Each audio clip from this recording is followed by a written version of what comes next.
Good day, church. This is the last of our Lenten journey together. And we're exploring the last chapter in Tish Warren's Liturgy of the Ordinary, which is titled Sleeping, Sabbath, Rest, and the Work of God. And while I usually would do this video on Thursday, I actually decided that I would do it on Saturday.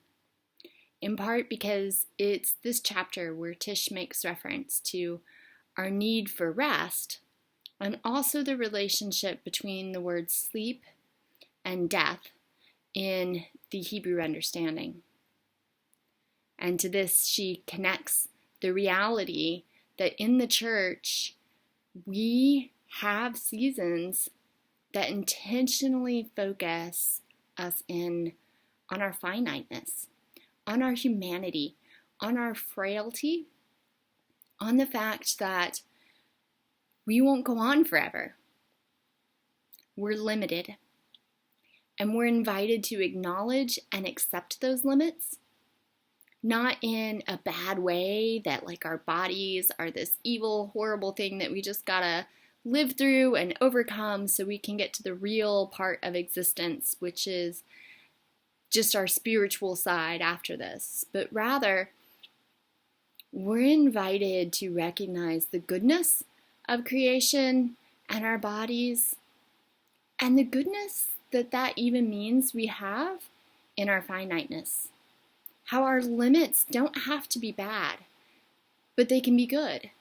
And they can be reminders that help us to live within our limits in a way that is making the most of our life. And that making the most isn't hurrying and rushing around and cramming in more tasks,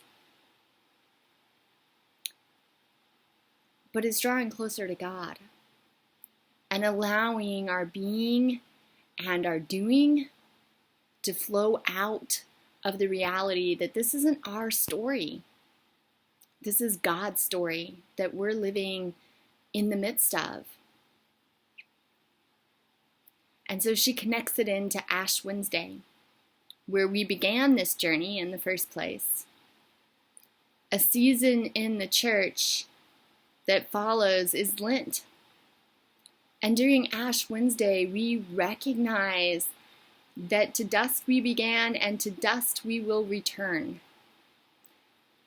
That our bodies have limits.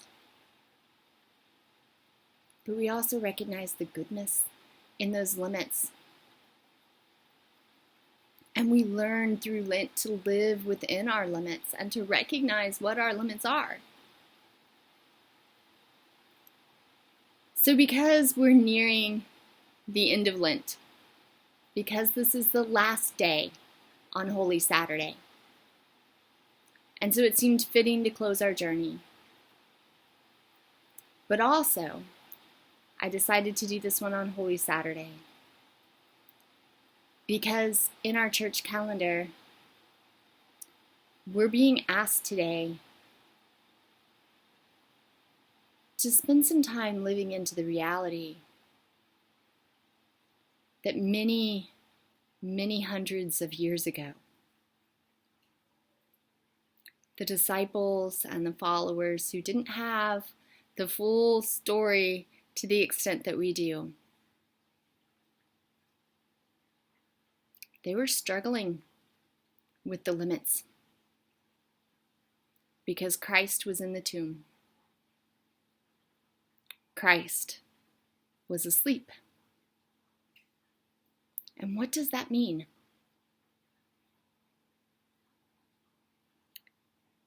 Even in the Bible, Jesus, being fully God but also fully human, slept. We have an account in the Gospels of Jesus sleeping through a massive storm. And what can we learn from that?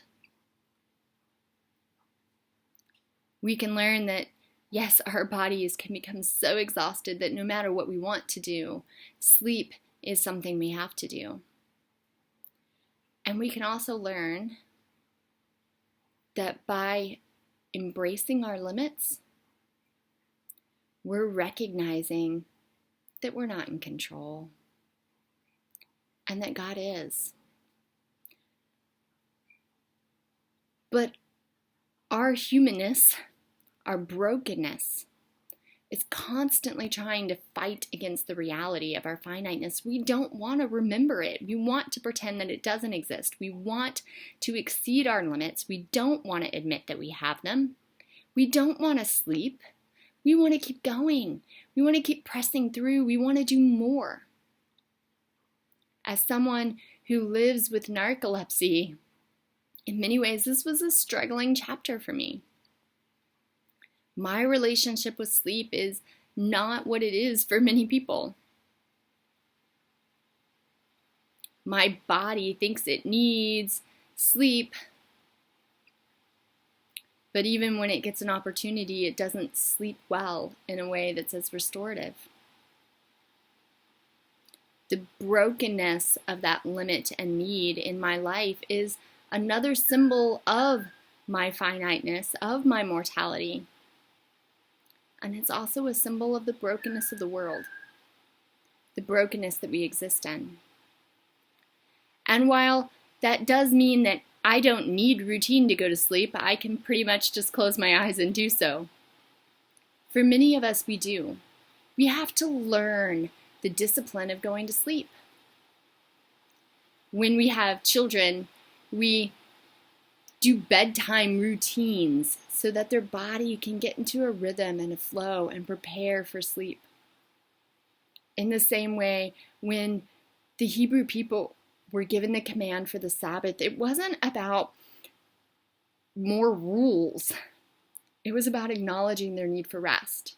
Not just physical rest, but spiritual rest. And they would prepare for that time of rest. Friday would be a time of cleaning and making enough food that you would have some for the next day. Making sure that there wouldn't be anything that had to be done the next day unless it was an emergency.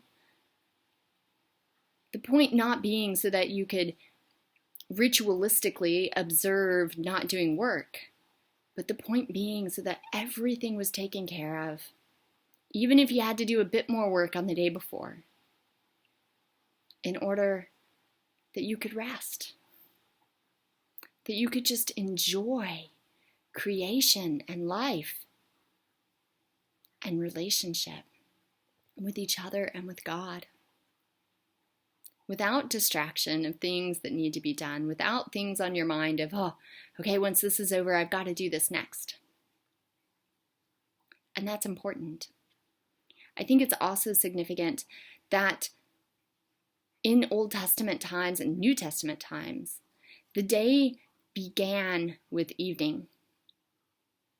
It began with night. Sabbath began at sunset on Friday. Their way of being and existing was a way that began with their limits, with their finiteness. A time where they had to trust that the world was going to keep turning, that their hearts were going to keep beating, that everything was going to go on okay, even while they slept, and they weren't involved in the process. To begin each day with sleep, with limits, with awareness, and also with joy. Because going to sleep shows where our trust is. What is it that runs through our minds anxiously as we lay our heads on our pillows and keeps us from getting a good night's sleep? Do we trust God enough to put those things in God's hands? To say that nightly prayer if we need to physically imagine handing it over so that we can lay down and we can rest. And that we can appreciate rest. That is something that having narcolepsy has done for me. I appreciate sleep. I'm frustrated with it sometimes because I don't feel like I have enough energy most of the time. But when I wake up, on the rare occasion that I wake up feeling refreshed and feel like I've somehow managed to get a decent night's sleep, there's so much joy in that. And there's also joy in giving in at the end of the day, sometimes in the middle of the day, and just saying, I'm done fighting and struggling to stay awake. I'm just giving in and resting my body and trusting. Because your creation is good, and I am a part of your creation, and your creation was created with night, with sleep, with rest, with mortality, with limits. And those don't have to be bad things. They can be good.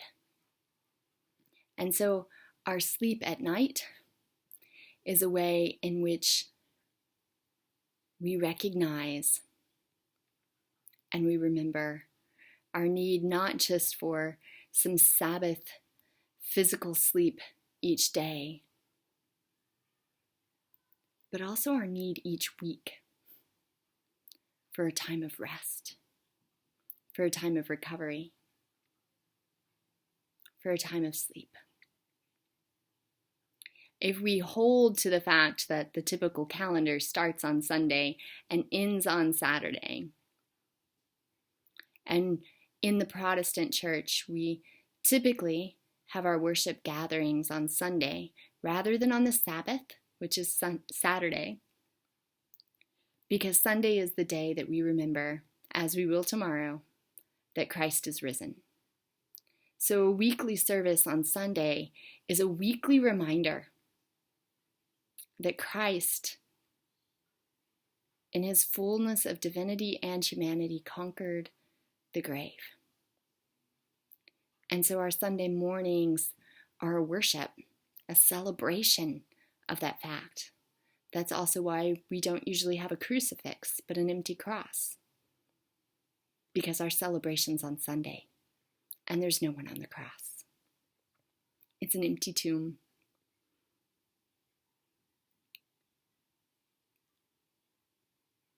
And so we in the church start our week, in theory, on paper, on calendar, with that truth being what is to guide us and to set the framework and the foundation for the rest of our week.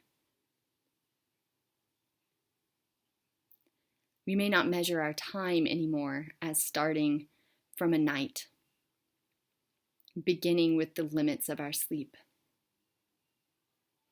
But we can still begin our week remembering our limitedness and our need for rest and the beauty and joy of God's creation.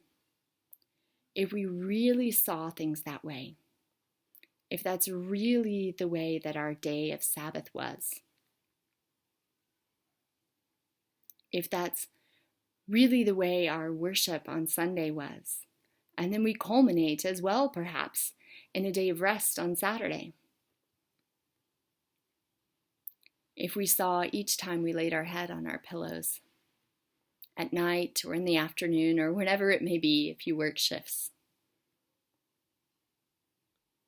if we saw that as a way of saying to God, your creation is good, my body is good, even though it has limits. Let me embrace those limits. Let me acknowledge them, because in it I recognize that I am not God, but you are. And I practice putting my trust and my faith in you, God. And I'll awake remembering that my day starts with having done nothing but embraced my limits. And I can go forth in the reality that I am loved even though I'm limited. I am loved even though I have a physical body that has needs. And that body is good.